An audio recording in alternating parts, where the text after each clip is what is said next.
గురుగారు తర్వాతగా విజయవాడ పార్లమెంట్ లో టీడీపీ తరఫున కేసినేని చిన్ని, వైసీపీ తరఫున కేసినేని నాని పోటీ చేస్తున్నారు. సొంతం కదా గురుగారు, ఇద్దరు అన్నదమ్ములే. సో ఇక్కడ ఒకే ఇంట్లోంచి ఇంకా భార్యాభర్తలు పోటీ చేసే కూడా ఉన్నాయి అనుకుంటా.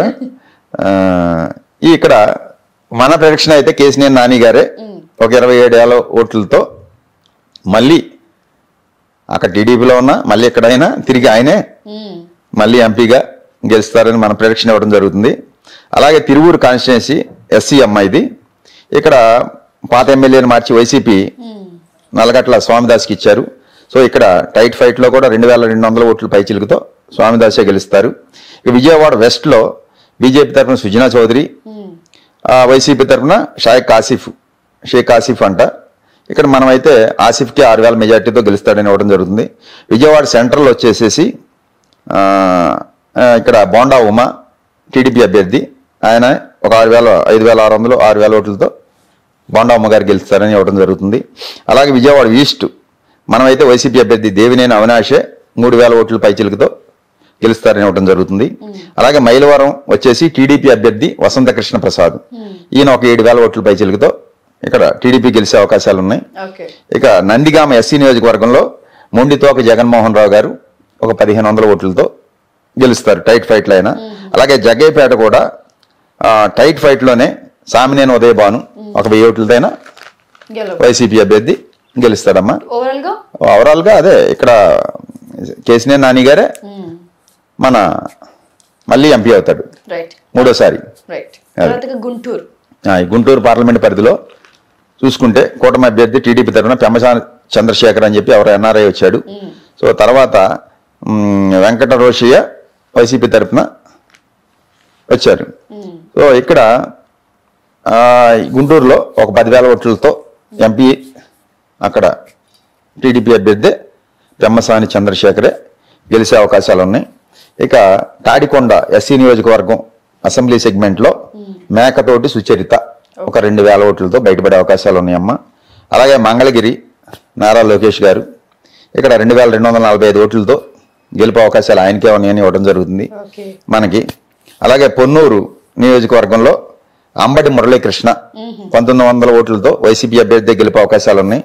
అలాగే తెనాలి అసెంబ్లీ సెగ్మెంట్ లో 3,500 ఓట్లతో నాదెండ్ల మనోహర్ గారు గెలుపుతారని మనం ఇవ్వడం జరుగుతుంది. అలాగే పత్తిపాడు నియోజకవర్గంలో కూడా బాలసాని కిరణ్ కుమార్ ఒక 1,500 ఓట్లతో గెలుస్తారని ఇవ్వడం జరుగుతుంది. అలాగే గుంటూరు వెస్ట్ టీడీపీ మాధవి అనే ఆమె ఒక 3,000 ఓట్లతో గెలిచే అవకాశాలు ఉన్నాయి. అలాగే గుంటూరు ఈస్ట్ నూరు ఫాతిమా 2,500తో గెలిపే అవకాశాలు ఉన్నాయి. గుంటూరు అంతా కూడా బాగా టైట్ ఫైట్ హోరాహోరీగా జరుగుద్దమ్మా. ఎవరికి వచ్చినా సరే 2,000 1,500 2,000తోనే అటు వచ్చినా ఇటు వచ్చినా గెలుస్తారు. ఎంపీకి కూడా ఒక 10,000 ఓట్ల మెజార్టీయే వచ్చే అవకాశాలు ఉన్నాయి. ఇక్కడ నర్సరావుపేట వచ్చేసి లావు శ్రీకృష్ణదేవరాయలు ఇక్కడ టికెట్ ఇవ్వలేదని అందులో గెలిపాడు.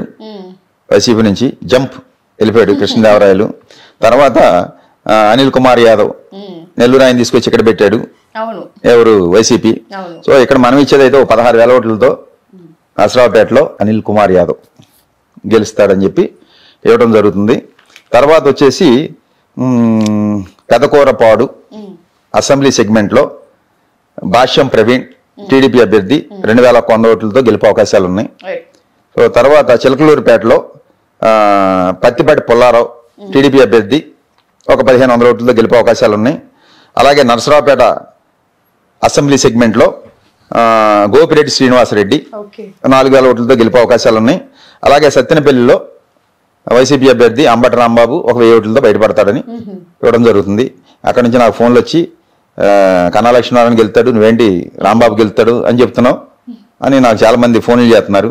సరే మీ ఇష్టం, గెలితే మన సంతోషమే కదా, అయితే మీరు చెప్పినట్టు నేను చెప్పలేను కదా, మీరు చెప్పినట్టు చెప్పమన్నట్టు. నాకైతే ఒక 1,000 ఓట్లతోనే అంబటి రాంబాబు గారు గెలుతారని తెలుస్తుంది, నేను చెప్తున్నా అన్నాను. సరే ఫలితం అనేది దైవాధీనం, మనం చెప్పే జ్యోతిష్యం అమ్మ. సో అలాంటి ఇబ్బందులు ఉన్నాయి. ఏది మాకు కొన్ని చోట్ల నుంచి ఫోన్ కాల్స్. సో తర్వాత వినుకొండ అసెంబ్లీ సెగ్మెంట్కి వచ్చి బొల్లా బ్రహ్మనాయుడు, ఈయన 2,000తో గెలుస్తారని మనం ఇవ్వడం జరుగుతుంది, మన ప్రొడిక్షన్. అలాగే గురజాల వచ్చేసేసి కాసు మహేష్ రెడ్డి 3100 ఓట్లతో గెలుస్తారు. అలాగే మాచర్ల వచ్చేసి పిన్నెల్లి రామకృష్ణారెడ్డి మళ్ళీ ఇప్పుడు 4వ 5వ ఆయనకే హోరాహోరీగా జరిగినాయి, ఒక 2000 ఓట్లతో ఆయనే గెలుస్తాడమ్మా. ఇదంతా కూడా నర్సరావుపేట పార్లమెంటు కూడా దౌర్జన్యాలు, దొమ్మీలు, కొట్లాటలు, రక్తపాతాలు జరిగినాయి, హోరాహోరీగా ఉన్నాయి. ఎవరు గెలిచినా నర్సరావుపేట కూడా అతి తక్కువ స్వల్ప మెజార్టీతోనే ఏ పార్టీ వాళ్ళు గెలిచినా గెలుస్తారు తప్ప ఓ భారీ మెజార్టీలు అయితే ఏమీ రావమ్మ నర్సరావుపేట పార్లమెంట్లు కూడా.